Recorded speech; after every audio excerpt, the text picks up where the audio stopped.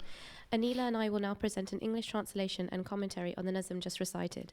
This Nazm was taken from the book Durriyadan, a collection of Urdu poetry written by Hazrat Sayyidah Nawab Mubaraka Begum Saiba Raziyallahu Ta'ala Anha, the daughter of Hazrat Masih Maud alayhi salatu wassalam and Hazrat Amma Jan Raziyallahu Ta'ala Anha.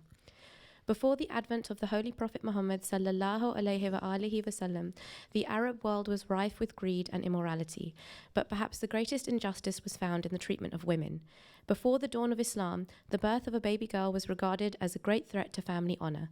Because of this, many girls were buried alive at infancy.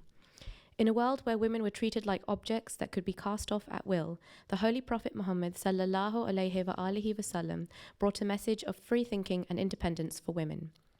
Hazrat Sayyidah Nawab Mubaraka Begum Saiba Raziyallahu Ta'ala Anha has used this nazm to remind us what a great blessing the arrival of the Holy Prophet Muhammad sallallahu alaihi wa alihi wasallam was to all womankind.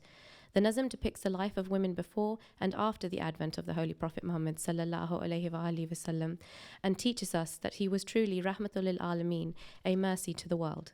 The translation begins as follows. O women of the world, remember those times when you were buried alive. The house would be filled with grief when you were brought into this world. Your birth would turn a father's false pride and ego into rage. A mother would fear she had given birth to a snake and not a child. Those who should have loved you the most were the ones who shed your blood. The hatred they had for you even overcame their nature to love. What was your respect and value? Think of what your esteem used to be. Death was better than the life that you would ever lead. To be a woman was a grave mistake. All cruelty was acceptable towards you. This sin of yours was never forgiven. You would be punished until death for it.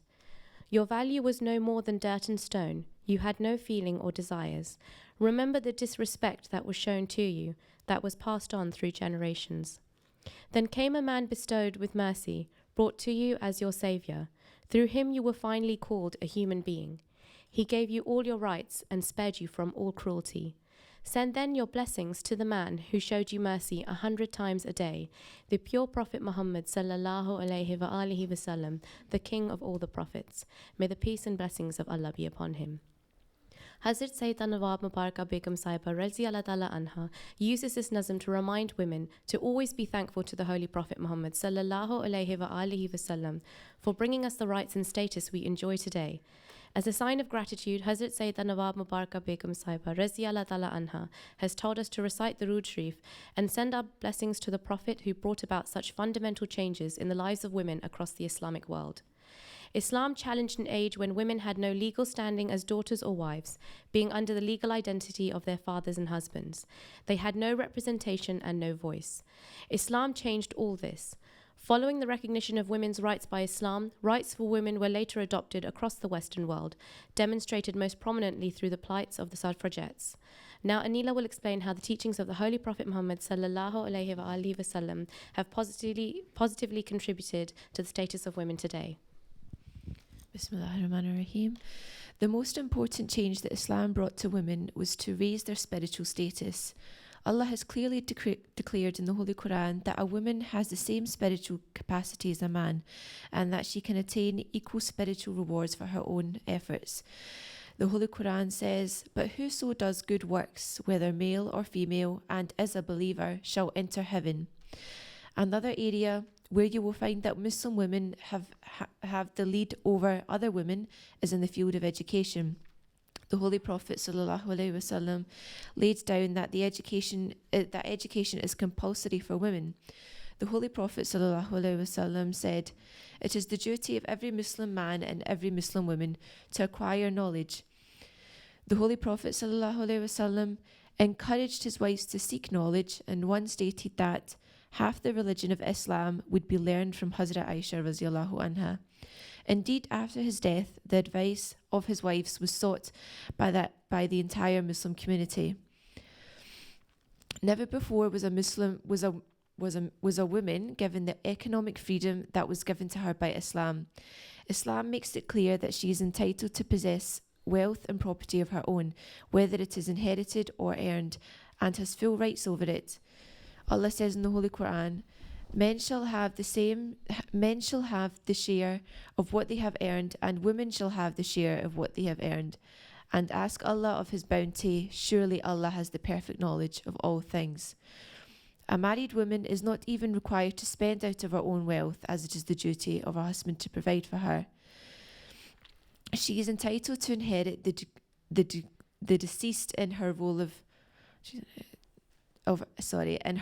mother, wife, daughter or sister. The Holy Quran states that for men there is a share of that which parents and near relatives leave, and for women there is a share of that which parents and near relatives leave, whether it be little or much, a determined share. Chapter 4, verse 8. Society was given clear guidance by the Holy Quran and the Holy Prophet ﷺ for the treatment of women and their roles as daughters, wives and mothers. In the case of daughters, the pre-Islamic practice of killing infant girls at birth for fear of humiliation or poverty was totally abolished by Islam. In the Holy Quran, Allah says, "Slay not your children for fear of poverty. It is we who provide for you and for them. And approach not foul deeds, whether open or secret." Chapter 6, verse 152. And it also states in the Holy Quran, He created what He pleases. He bestows daughters upon whom He pleases, and He bestows sons on whom He pleases. After forbidding the killing of children, Islam goes on to teach a father that he must raise his daughters in the same way as his sons. In fact, taking good care of a daughter opens the door to paradise for a Muslim. The Holy Prophet ﷺ said, "He who brings up two girls through their childhood will appear on the Day of Judgment, attached to me like two fingers of a hand." From Muslim. In the case of a wife, Islam changed the role of wives from being little more than a servant to being equal with her husband on all levels. The Holy Quran makes it clear that in marriage women have similar rights to men.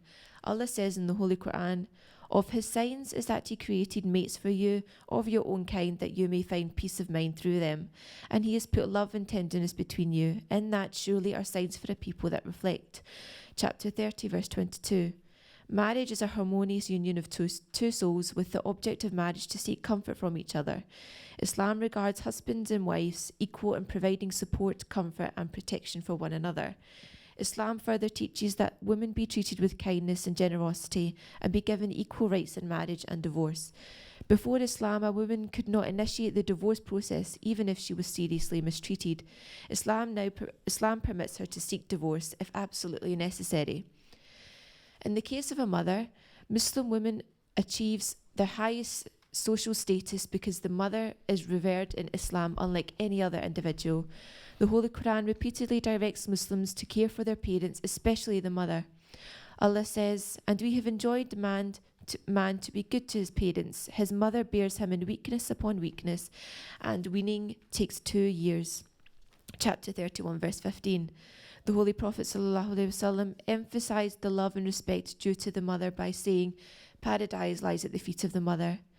A Muslim woman's primary duty is her duty to Allah, and then comes her duty to her fellow beings. Islam reminds her that her foremost responsibility is to her husband and children. However, it does not restrict her to that role. She is encouraged to seek higher education for her own improvement and subsequently for her offspring. The institution of Parda provides her with an environment of respect and dignity. In no way does it limit her pursuit of professional career. Huzur, we would like to now present a question to the class. How do you feel as a young woman in modern society observing Parda, and what advantages has it brought to you?